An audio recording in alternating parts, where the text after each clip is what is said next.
Not since Scarface, so much action. Not since the Marx Brothers, so much comedy. Not since the 7-Year Itch, so much Marilyn. Because she moves. That's just like Jell-O on springs. It's not an easy task for guys, to stand or to walk on high heels, It's torture, believe me. Ask any man, ask any transvestite how long it took him to get used to that. I tell you, it's a whole different sex. And the only way that you think you can save your lives is by joining an all-girl orchestra, so about 80% of the picture you're going to be in drag. Do you want to do it? But you're not a girl, you're a guy. Jack and I would make bets when Marilyn would get it right or wrong. Marilyn would come in and have a shot, shaking her hand, saying, relax, relax. Jack would come in and say, magic time, magic time. I was stuck between these two people. It was an irresistible combination. Hollywood's reigning sex symbol, a popular matinee idol, and an up-and-coming funny man, teamed with a supporting cast of the greatest names from the classic gangster films of the 1930s. Good night, honey. He was from the moon. I mean, this guy, or some other planet. I mean, he was crazy. Some Like It Hot was the creation of producer-director Billy Wilder and his writing partner I.A.L. Diamond. We get into a room and talk, or don't talk as the occasion demands, until something comes up. I mean, it's a close working relationship. Do you ever argue or fight about it? All the time. Do you? Sure. Of course. It's like a marriage, And why would a guy want to marry a guy? Security. They came in every morning at 9 o'clock and 9:30. One of them read Variety, one of them read The Reporter, then they switched. Then they sat and stared at each other until somebody got an idea, and sometimes they stared at each other for 3 or 4 weeks. Before anybody sat down and wrote a word, they chalked the whole picture out, so that when you hear that they wrote it as they went along, they did, in fact, to a certain degree, but they knew where they were going. We usually start with 2/3 of a script written down on paper. That doesn't mean the rest of it wasn't constructed. I mean, we always had the third act in our heads, just a question of doing a little paperwork. My brother and I formed our own company. We named it the Mirish Company, and we made an arrangement with United Artists for them to distribute our films. Billy came in one day and said, I've been thinking about this picture. And it's about these two musicians who are out of work, and the only way they can get jobs is to disguise themselves as women and get jobs in an all-girls band. What do you think? I said, I love it. Harold Mirish had a house on Lexington Drive up in Beverly Hills, and he used to run movies on the weekends. So I go see Billy at Harold's house. He pulls me in a room. He said, I'm going to make a movie of two guys that have to dress up as women because they see a murder, and they join a girls' band. I'm getting Frank Sinatra and you and Mitzi Gaynor. I said, anything you say, sir. And at that point, Billy felt that Tony could do either role, depending upon how they cast the second role. And they had he wanted to use, from the beginning, he wanted to use Lemmon. I was in a little restaurant. Billy popped over, excused himself from his table, and said, would you mind if I stopped and chatted with you for a moment about an idea I have? And I said, of course not. And he then plopped down, and I can't do Billy's accent. I don't think that Billy can do Billy's accent. But anyway, he more or less, in 60 seconds, said, I've got this thing, and it's set back in the 20s there with the St. Valentine's Day Massacre, and you're going to be a musician with another fellow who's a musician, and you witness the St. Valentine's Day, and so forth, and they see that you see them, and you two musicians run away and hide from them, and the only way that you think you can save your lives is by joining an all-girl orchestra, so about 80% of the picture you're going to be in drag. Do you want to do it? And realizing he was stone cold sober, a light went off, and I said, yes. I don't know why. To this day, I said yes. Normally, I'd say, where's the script? Where's something? I just said yes, because it was him. But the money people didn't feel that Jack was, at that point, a big enough star, and they wanted him to use Sinatra. So they originally planned, the original plan was Tony, Sinatra, and Mitzi Gaynor. And Billy made a date with Sinatra for lunch, And Sinatra stood him up, and that more or less took care of that. Billy felt it would be too much trouble, and certainly setting him up for lunch was evidence of it. So then, about the same time, Marilyn called and said she wanted to work with him again. And he said, fine. And once he had Marilyn and Tony, Jack was plenty big enough. And nothing happened for a couple of months. And then I got a call, and he was at the Goldwyn Studios. He said, come down. I've got about the first act, as he would say, or 60 or 70 pages of it. He gave it to me. We chatted for a few minutes. I went home alone and read that thing and fell off the couch. And I knew then, boom, God had struck. You know, it was just one of those moments. Billy felt strongly about black and white because he felt that since the picture itself was in period, and since we were doing something that's going to be very difficult, namely trying to make our boys acceptable in drag, that might work better in black and white than in color, and he persuaded us to that. Incidentally, an awful lot of people, I'm sure, because I was aware of it in the industry at the time, thought he was crazy for making this film, or trying to make this film, that it would be a disaster, that he was trying to make a 2-hour or feature-length farce out of a 5-minute burlesque sketch.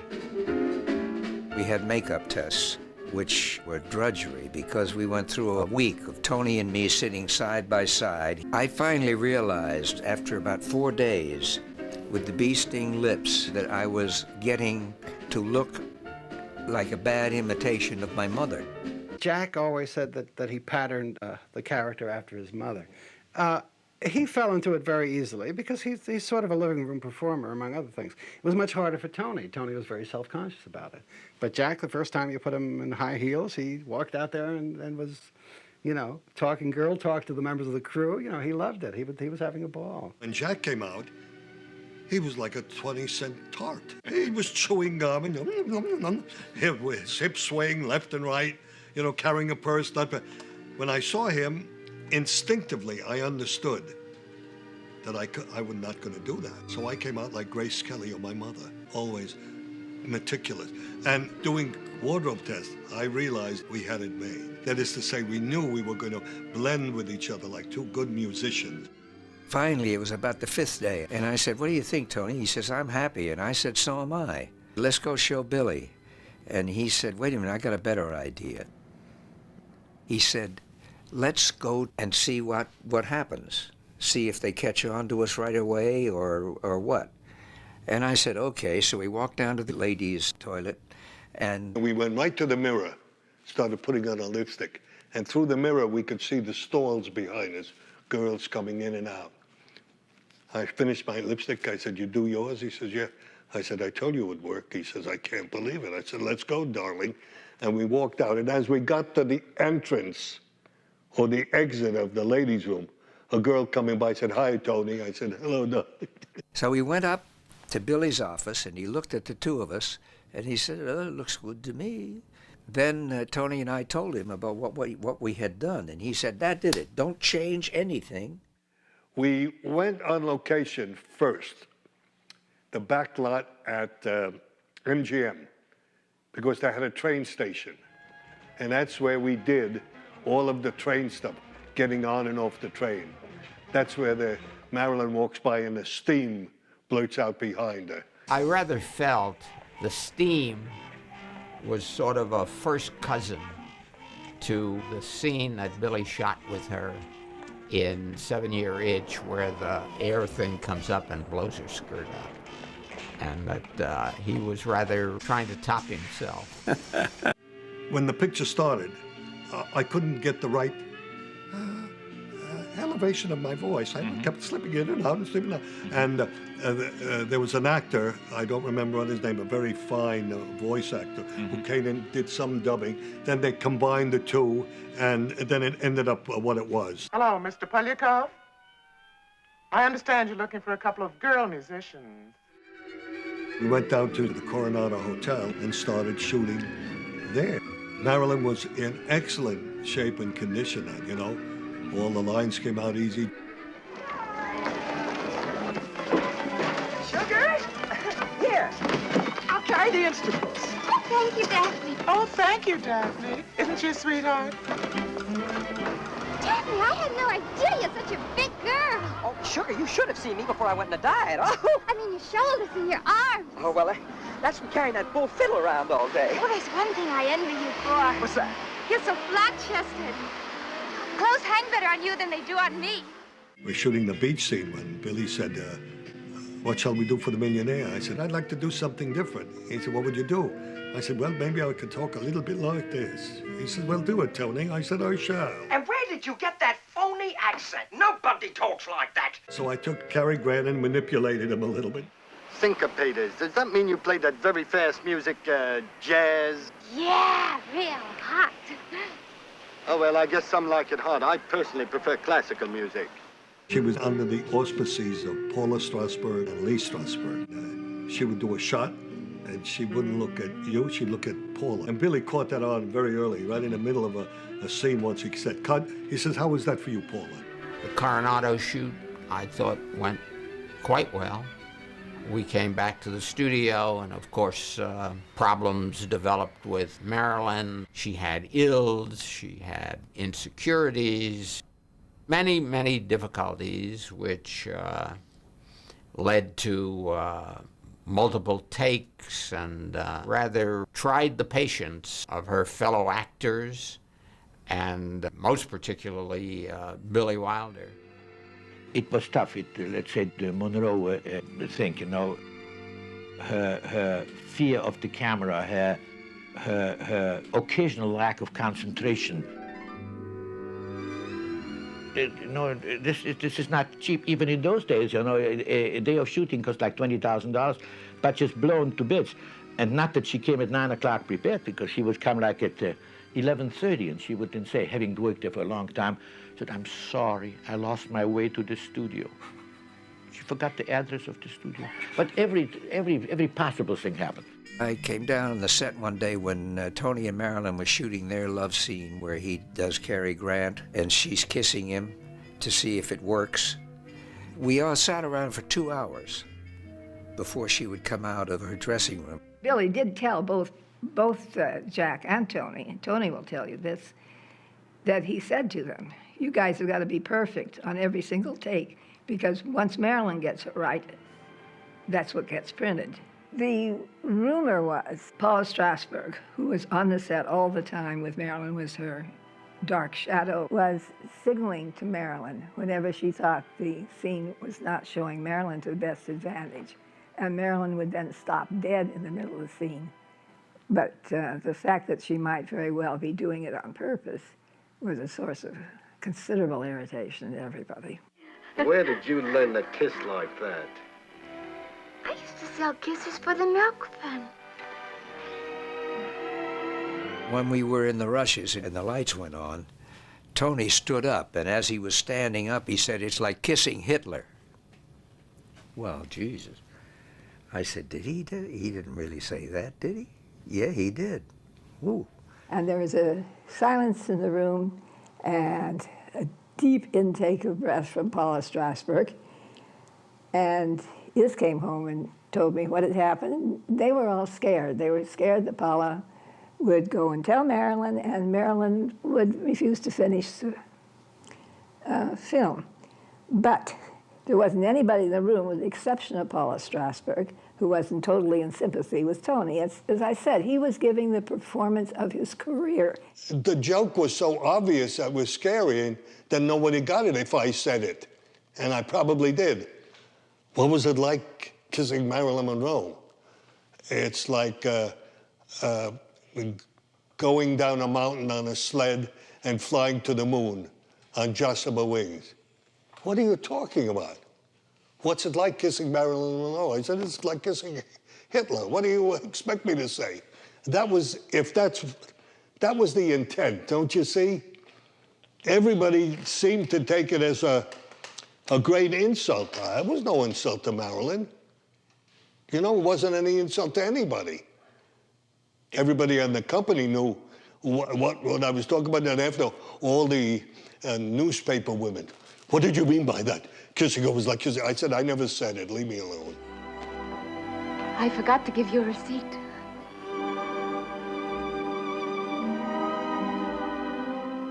walked onto the set, and there was Billy with these things going like this.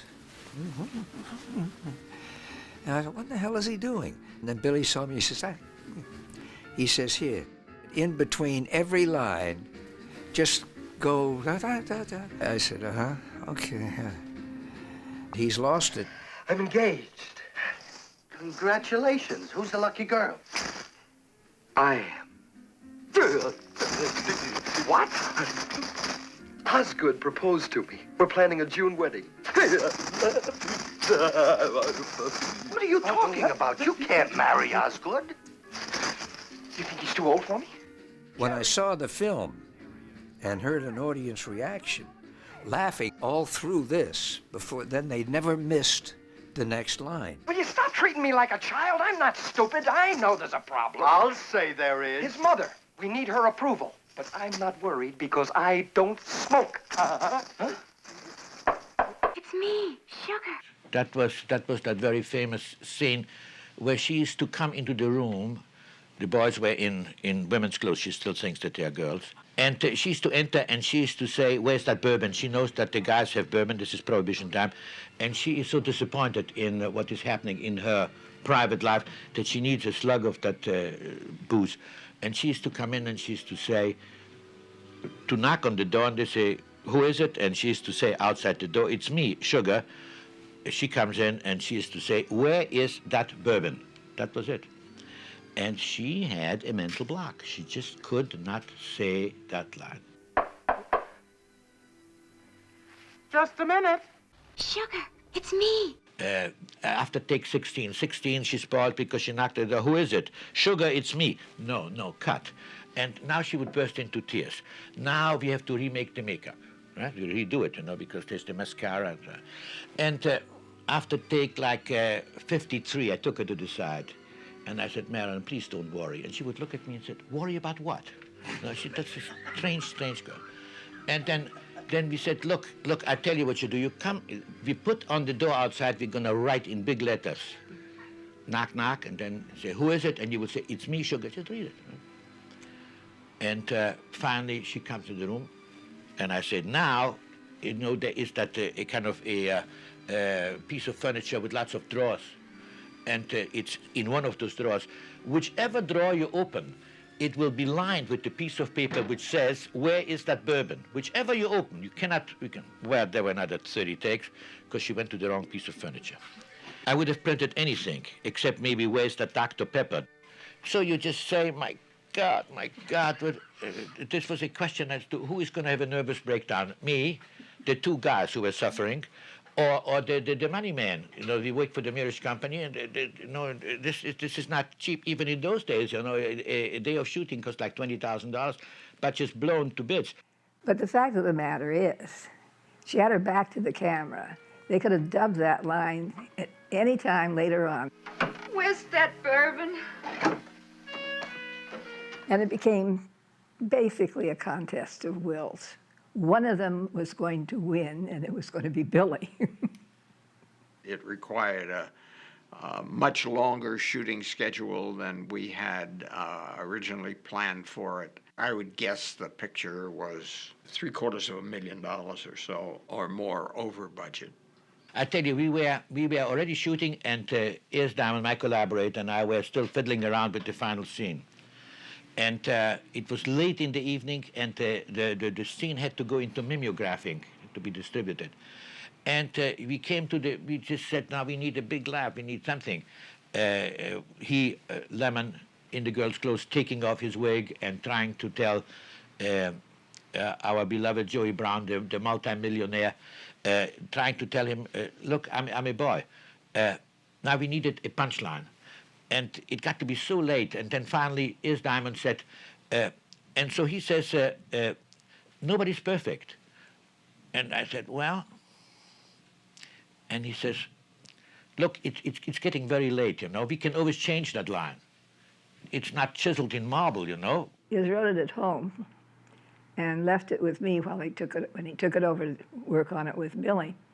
I read it, and when he came home, he asked me what I thought, and I said I thought it was an absolutely brilliant scene, but that I thought that last line was flat, weak. And he quickly disabused me of that. He says, "You're absolutely wrong." And Billy agrees with you, and he's wrong too. And he said, "You don't understand the whole structure of the scene." He said, "Everybody in the audience loves to be in on a joke." And he said, "And everybody in this audience knows that Jack's last line is going to be, 'I'm a man,' and he's going to take off his wig." And they're braced for that. They're ready for the explosion. He says, "The only way you can do the other thing that audiences like, which is surprise, is to give them the flattest possible reaction. No explosion." Osgood, I'm gonna level with you. We can't get married at all. Why not? Well, in the first place, I'm not a natural blonde. Doesn't matter. I smoke. I smoke all the time. I don't care. Well, I have a terrible past. For 3 years now, I've been living with a saxophone player. I forgive you. I can never have children. We can adopt some. But you don't understand, Osgood.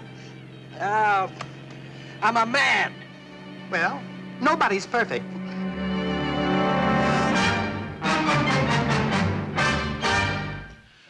So we just did it, and then slowly kind of we came to realize, hey, that was not a dummy line. That was one of the good lines in the picture. And of course, it speaks to all of us. Nobody's perfect. The first preview was an absolute disaster, complete. They previewed at the Bay Theater in Pacific Palisades. Nobody laughed. Nobody really got it. They weren't quite sure what it was about. You know, they thought it was kind of a melodrama. And the next morning, Billy called me and said, "We're going to preview again this Friday in Westwood." I said, "Oh," I said, "Gee, what did you cut?" And he said, 60 seconds. They cut scene they had no business cutting. When Marilyn tells me in the bathroom she's sleeping over Beanstalk, and he snores, and I tell her I could sleep over anybody. And so I let her take my berth, and I go sleep in her berth over Beanstalk. Jack, who's playing like he's falling asleep, doesn't know this scene happened in the bathroom. So he tips down the steps, goes down in the hallway, climbs up on the ladder. Beanstalk could be or could not be in the way. He climbs, opens it, there I am, he thinks it's Marilyn, and he straddles me. He says, "Remember I told you I had a secret? Well, let me tell you the secret. I'm a man." And with that, I wake up, I said, "I ought to punch you in the mouth." The minute he turns over, I slap the wig back on real quick, and I say, "You wouldn't hit a girl, would you?" Billy just took that one scene and took the whole scene out. The scene by itself was terrific. It was very good. But as Billy said, it was gilding the lily. It was one scene too much on the train in that whole sequence. That's all. And he didn't touch the rest of the film. And they previewed it the next week in Westwood. And somebody, and I don't know who it was, I give them credit, there used to be always, I guess it probably still is, when there's a studio preview, the card is always read, we present a major studio feature preview. Somebody had the brilliant idea to have the card read at that screening a minor studio feature preview, and the audience was smart enough to realize, oh, it's a comedy. And they laughed from the beginning. They never stopped laughing. When it was all over, you know, in that, naturally, I was absolutely drained. When I knew I had the final shots, and I looked at the rushes, and there were no scratches, so I knew we were in. It was a kind of an exhaustion. There was a moment of never again. Well, all I can tell you is if Marilyn was around today, I would be on my knees. Please, let's do it again. The making of Some Like It Hot was over, but its long life was just beginning. Loved by you, the deedly deedly deedly dum, boop boopy doop.